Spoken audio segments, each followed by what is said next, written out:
آج ہم مسئلہ فلسطین سے متعلق کچھ تلخ حقائق آپ کے سامنے رکھیں گے جو شاید کچھ لوگوں کو ناگوار محسوس ہو، مگر سچ کی تلاش اور جستجو بہت ضروری ہے۔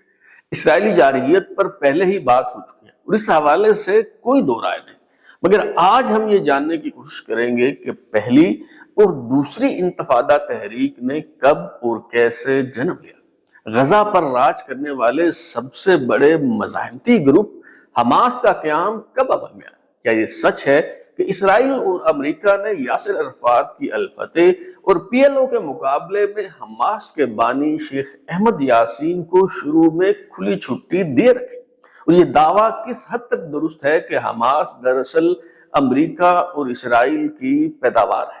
کیا واقعی حماس کے رہنما اور سابق وزیر اعظم اسماعیل ہانیہ کی بہنیں نہ صرف اسرائیل میں رہتی ہیں بلکہ ان کے بچے یعنی اسماعیل ہانیہ کے بھانجے اسرائیلی فوج میں خدمات بھی سر انجام دے چکے ہیں؟ پاناما لیکس میں کس فلسطینی رہنما کا نام آیا تھا؟ اسرائیل کا آئرن ڈوم سسٹم کیا ہے اور حماس کو کن کن ممالک کی حمایت حاصل ہے؟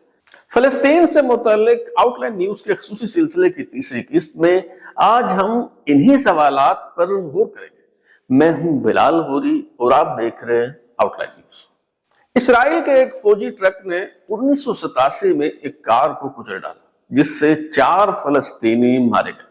اسرائیلی حکومت کا موقف تھا کہ فوجی ٹرک حادثاتی طور پر کار سے ٹکرایا، جبکہ فلسطینیوں کا دعویٰ تھا کہ فوجی ٹرک کے ڈرائیور نے جان بوجھ کر قاتلانہ حملہ کیا ہے۔ بہرحال اس واقعہ کے خلاف بڑے پیمانے پر احتجاج کا سلسلہ شروع ہو گیا۔ پرتشدد احتجاج بتدریج پہلی انتفاضہ تحریک میں تبدیل ہو گیا۔ انتفاضہ یا انتفاضہ جو عربی زبان کا لفظ ہے، اس کے لفظی معنی ہلنے یا ہلا دینے کے، جبکہ اصطلاحی معنوں میں اس سے مراد کسی تحریک کا آغاز کرنا ہے۔ 1987 میں شروع ہونے والی انتفاضہ تحریک جو 1993 میں اوسلو معاہدے تک کسی نہ کسی انداز میں جاری رہی، اس میں 1203 فلسطینی شہید ہوئے جبکہ 179 اسرائیلی مارے گئے۔ پہلی انتفاضہ تحریک کے دوران ہی جزوی طور پر نابینا اور معذور شخص شیخ احمد یاسین نے عبدالعزیز رنتیسی سے مل کر حماس کی بنیاد رکھی۔ حماس دراصل عربی نام حرکت المقاومہ الاسلام یعنی اسلامک ریزسٹنس موومنٹ یا اسلامی مزاحمتی تحریک کا مخفف ہے۔ اگرچہ باضابطہ طور پر حماس کی بنیاد انتفاضہ تحریک کے دوران رکھی گئی، مگر عملاً یہ بہت پہلے سے موجود تھی۔ غزہ کا علاقہ مصر کے زیر انتظام تھا اور سیکولر خیالات کے حامل ڈکٹیٹر جمال عبد الناصر نے مصر کے دیگر علاقوں کی طرح یہاں بھی اخوان المسلمون کو ریاستی طاقت کے ذریعے کچل ڈالا۔ شیخ احمد یاسین جو لڑکپن میں ہی ایک حادثے کے باعث معذور ہو گئے تھے اور باقی ماندہ زندگی ویل چیئر پر گزارنا پڑی، وہ بھی اخوان المسلمون کے بیشتر رہنماؤں کی طرح پابند سلاسل تھے۔ اس دوران 1967 کی عرب اسرائیل جنگ میں مصر کو شکست ہوئی تو غزہ کی پٹی اور سینائے پر اسرائیل نے قبضہ کر لیا۔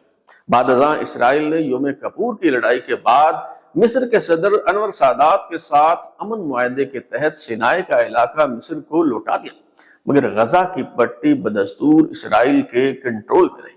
اسرائیل نے شیخ احمد یاسین کو رہا کر دیا اور انہوں نے یہاں غزہ میں اخوان المسلمون کی شاخ کھول کر اپنی سرگرمیوں کا آغاز کر دیا۔ یہ حقیقت شاید کئی افراد کے لیے حیران کن اور ناقابل یقین ہو، مگر تاریخی حقائق سے معلوم ہوتا ہے کہ فلسطین کی جدوجہد آزادی میں سیکولر اور لبرل طبقے نے کلیدی کردار ادا کیا، اور اس مزاحمتی کردار میں مذہبی رنگ بہت بعد میں تب نمایاں ہوا جب پہلی انتفاضہ تحریک سے حماس نے جنم لیا۔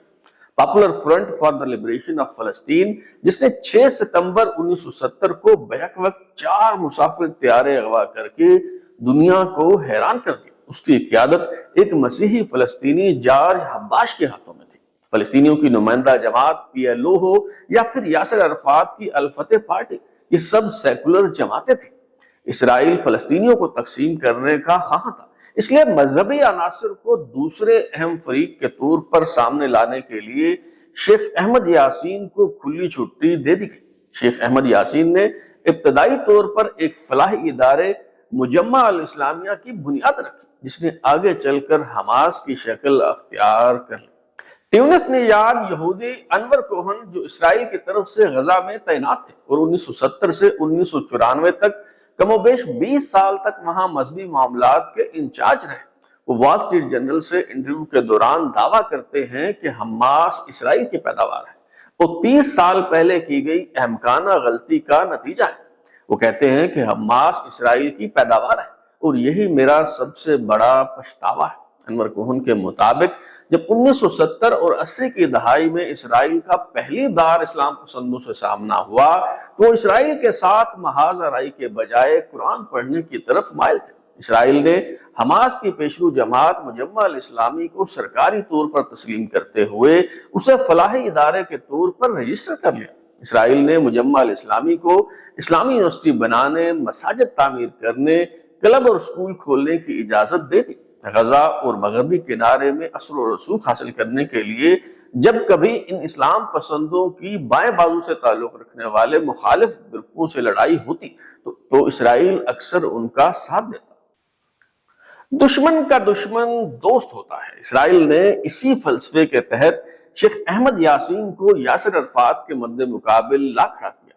پی ایل او کو اسکول کھولنے اور یونیورسٹی بنانے کی اجازت نہ تھی، مگر شیخ احمد یاسین کو 1978 میں غزہ اسلامک یونیورسٹی کی بنیاد رکھنے کی اجازت دے دی گئی۔ یہ وہی یونیورسٹی ہے جسے اب اسرائیل مزاحمت پسندوں کا گڑھ قرار دیتا ہے۔ 2008 اور 2014 میں ہونے والے اسرائیل کے فضائی حملے ہوں یا پھر حالیہ کشیدگی کے بعد کی جانے والی کارروائیاں، اسرائیلی فوج کی طرف سے فضائی حملوں میں سب سے زیادہ اس یونیورسٹی کو ہی نشانہ بنایا گیا ہے۔ قابل غور بات یہ ہے کہ جب اسرائیلی اور امریکی حکام کو غزہ یا مغربی کنارے میں پی ایل او کے رہنماؤں سے ملاقات کرنے کی اجازت نہ تھی، تب اسلام پسندوں سے ملاقاتوں پر کوئی قدر نہ تھی۔ اسلام پسندوں کے اسرائیل سے تعلقات اس قدر خوشگوار ہو گئے تھے کہ شیخ احمد یاسین کو علاج کے لیے اسرائیل لے جایا گیا۔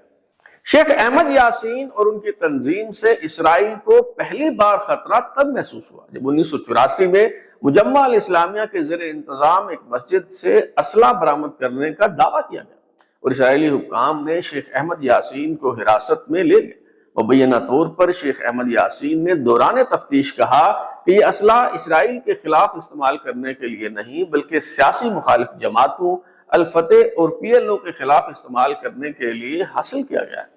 چنانچہ ایک سال بعد ہی شیخ احمد یاسین کو رہا کر دیا گیا۔ جیسا کہ پہلے بتایا گیا ہے کہ 1987 میں فوجی ٹرک نے فلسطینیوں کو کچل ڈالا تو پہلی انتفاضہ تحریک شروع ہوئی اور اس دوران ہی شیخ احمد یاسین نے حماس کے قیام کا اعلان کر دیا۔ حماس دراصل عربی نام حرکت المقاومہ الاسلامیہ یعنی اسلامک ریزسٹنس موومنٹ یا اسلامی مزاحمتی تحریک کا مخفف ہے۔ اسرائیل کے لیے حماس اور شیخ احمد یاسین نے ایک ڈراؤنے خواب کی شکل تب اختیار کی جب 1989 میں حماس نے 2 اسرائیلی فوجی اغوا کرنے کے بعد مار ڈالے۔ یاسر عرفات اور ان کی پی ایل او جسے اسرائیل بڑی برائی خیال کرتا تھا، اس کے ساتھ مذاکرات کے نتیجے میں اوسلو معاہدے پر اتفاق ہوا اور پھر یاسر عرفات نے دہشت گردی کو مکمل طور پر ترک کرنے کا واضح اعلان کر دیا تو پی ایل او نے چھوٹی برائی کی شکل اختیار کر لی، جبکہ حماس ایک بڑے خطرے کے طور پر ابھر کر سامنے آئی۔ اوسلو معاہدے کے نتیجے میں فلسطینیوں کو سمجھوتا کرنے کا تاثر ملا اور یاسر عرفات کی مقبولیت کم ہوئی تو اس خلا کو پر کرنے کے لیے حماس آگے آ گئے۔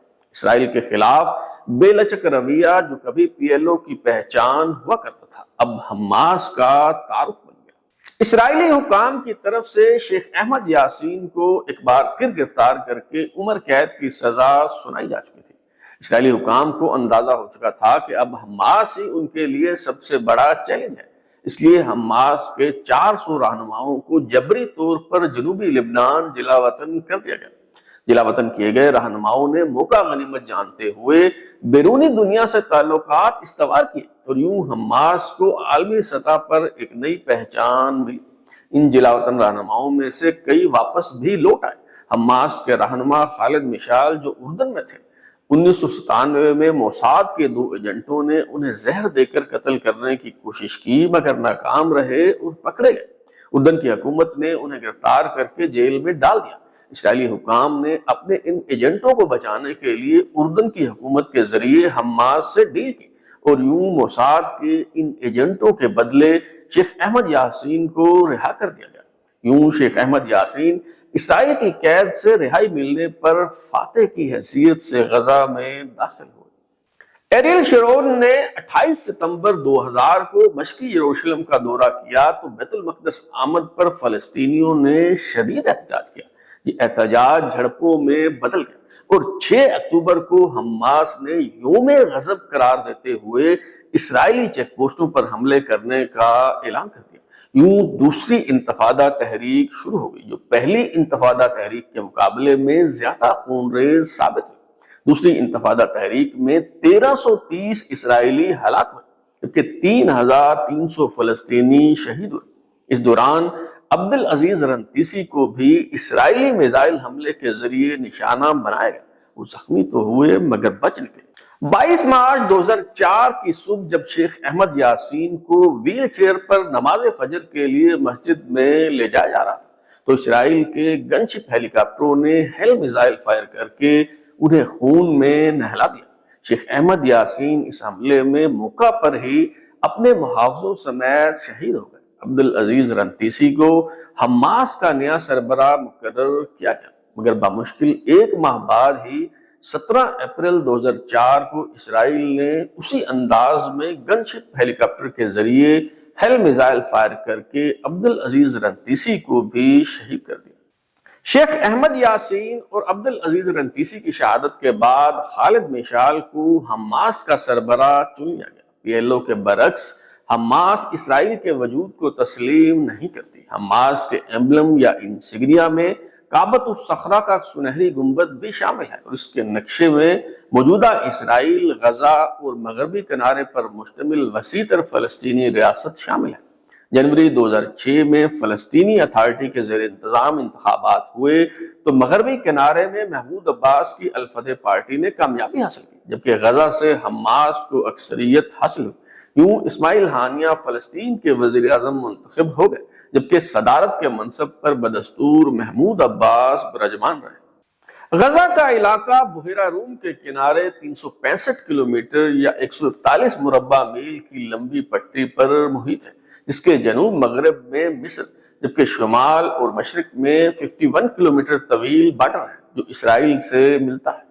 مغربی کنارے کی طرح یہاں بھی یہودیوں کی آبادکاری کا سلسلہ جاری تھا، مگر 2005 میں اسرائیل نے پالیسی تبدیل کی، یہاں سے فوج نکال کر غزہ کی پٹی کا محاصرہ کر لیا گیا۔ اب یہ علاقہ دنیا کی سب سے بڑی جیل میں تبدیل ہو چکا ہے، کیونکہ اس کے تمام داخلی اور خارجی راستے اسرائیل کے کنٹرول میں ہیں۔ غزہ کو مصر سے جوڑنے والی واحد زمینی گزرگاہ پر اسرائیلی فوج کی چیک پوسٹیں قائم ہیں۔ بحیرہ روم میں اسرائیلی بحریہ کی اجارہ داری ہے۔ وہ اسرائیل کی اجازت کے بغیر کھانے پینے کی اشیاء سمیت نہ تو کوئی چیز اندر جا سکتی ہے اور نہ ہی مقامی مصنوعات برآمد کر کے زر مبادلہ کمایا جا سکتا ہے۔ حماس کا سب سے بڑا ہتھیار اس کے راکٹ ہے، جو پہلے ایران سے لائے جاتے تھے، مگر اب زیادہ تر مقامی طور پر تیار کیے جاتے ہیں۔ حماس کی طرف سے اسرائیل پر راکٹ فائر کیے جاتے ہیں، جس کا توڑ اسرائیل نے انتہائی جدید air defence system Iron Dome کے ذریعے نکالا ہے۔ جو ہی حماس کی طرف سے کوئی راکٹ فائر کیا جاتا ہے تو آئرن ڈوم سسٹم سے خودکار گائیڈڈ میزائل فائر ہوتا ہے اور حماس کے راکٹ کو فضا میں ہی تباہ کر دیا جاتا ہے۔ مگر مسئلہ یہ ہے کہ حماس کے مقامی طور پر تیار کیے گئے راکٹوں کے مقابلے میں اسرائیل کو نہایت مہنگے اور جدید میزائل فائر کرنا پڑتے ہیں۔ یوں اس لڑائی میں اسرائیل کو کئی سو گنا زیادہ مالی نقصان اٹھانا پڑتا ہے۔ اسرائیل کی ایک اور پریشانی یہ ہے کہ اگر حماس کی طرف سے بیک وقت سینکڑوں میزائل فائر کر دیے جائیں تو سب کے سب ناکارہ نہیں بنا جا سکتے، اور کچھ نہ کچھ میزائل آئرن ڈوم سے بچ کر اسرائیلی علاقوں میں جا گرتے ہیں اور تباہی مچا دیتے ہیں۔ ماں سوائے ناروے اور سوئٹزرلینڈ کے امریکہ سمیت کئی مغربی ممالک اور یورپی یونین میں شامل ممالک حماس کو دہشت گرد تنظیم قرار دے چکے ہیں۔ ترکی سمیت بعض ممالک حماس کی حمایت تو کرتے ہیں، مگر قطر حماس کی حمایت کرنے والا سب سے بڑا ملک ہے۔ عالمی میڈیا کے مطابق قطر کی طرف سے حماس کو اب تک $1.8 بلین کی امداد دی جا چکی ہے۔ حیرت انگیز بات یہ ہے کہ ایک طرف قطر اس خطے میں امریکی مفادات کا محافظ ہے۔ امریکہ نے طالبان سے مذاکرات کے لیے قطر میں دفتر کھلوایا۔ قطر میں امریکی فوج کا سب سے بڑا فوجی اڈا ہے، اور دوسری طرف قطر ہی حماس کا سب سے بڑا حمایتی اور فائنینسر ہے، حالانکہ امریکہ نے حماس کو دہشت گرد تنظیم قرار دے رکھا ہے۔ فلسطین کا مقدمہ لڑنے والے بیشتر مسلم ممالک حالات سے سمجھوتا کر چکے ہیں۔ سب سے پہلے مصر کے صدر انور سادات نے اسرائیل سے امن معاہدہ کیا۔ 13 ستمبر 1993 کو یاسر عرفات نے اسرائیل کے ساتھ اوسلو امن معاہدے پر دستخط کیے۔ 26 اکتوبر 1994 کو اردن کے شاہ حسین نے اسرائیل کے ساتھ امن معاہدے پر دستخط کی، جبکہ 15 اگست 2020 کو متحدہ عرب امارات نے گھٹنے ٹیک دیے اور اسرائیل کے ساتھ امن معاہدے پر اتفاق رائے ہو گیا۔ آپ کو یہ جان کر شدید حیرت ہوگی کہ حماس کے رہنما اور فلسطینی وزیر اعظم اسماعیل ہانیہ کی 3 بہنیں نہ صرف اسرائیلی شہری ہیں بلکہ ان کے بچے اسرائیلی فوج میں خدمات سر انجام دے چکے ہیں۔ اسماعیل ہانیہ کی سگی بہنیں خلیدہ، لیلا اور صبح اسرائیل کے شہر تل شیوا میں رہتی ہیں۔ اسماعیل ہانیہ کی ایک اور ہمشیرہ سہیلہ عبدالسلام احمد ہانیہ کے شوہر بیمار ہوئے تو 2012 میں ان دونوں کے غزہ سے اسرائیل جا کر علاج کروانے کے لیے خصوصی طور پر اجازت حاصل کی گئی۔ نومبر 2013 میں اسماعیل ہانیہ کی پوتی، جبکہ 2014 میں ان کی ساس صاحبہ کا اسرائیل میں علاج ہوا۔ اکتوبر 2014 میں جب اسرائیل اور فلسطین کے درمیان شدید تناؤ کی فضا تھی تو اسماعیل ہانیہ کی بیٹی نے اسرائیل جا کر تل ابیب کے ایک ہاسپٹل میں یہودیوں سے اپنا علاج کروایا۔ آپ کو 2016 کا پاناما سکینڈل تو یاد ہوگا۔ تب لیک ہونے والی دستاویزات سے معلوم ہوا کہ فلسطینی صدر محمود عباس کے بیٹے طارق عباس نے بھی ایک آف شور کمپنی میں $1 ملین کی سرمایہ کاری کر رکھی۔ ایک بار اسماعیل ہانیہ کو مصر کی بارڈر فورسز نے $35 ملین نقدی لے جاتے ہوئے رفح بارڈر پر روک لیا تھا، جبکہ ایک بار اسماعیل ہانیہ کے بیٹے کو $1 ملین لے جاتے ہوئے رفح بارڈر پر گرفتار کیا گیا تھا۔ یعنی جس طرح ہمارے ہاں افغان جہاد میں وار لارڈز نے پیسہ کمایا، اسی طرح فلسطین کی جدوجہد آزادی بھی بعض لوگوں کے لیے محض دھندا ہے۔ اب تک کے لیے اتنا ہی۔ بلال اوری کو اجازت دیجیے، پھر ملاقات ہوگی۔ اگر آپ اپنی رائے دینا چاہتے ہیں یا پھر کوئی تجویز تو ہمارا واٹس ایپ نمبر 0332841057 دستیاب ہے۔ اپنا فیڈ بیک دیں، لائک کریں، سبسکرائب کرنے کے بعد بیل آئیکن یعنی گھنٹی دبائیں اور دیکھتے رہیں ہمارا چینل آؤٹ لائن نیوز۔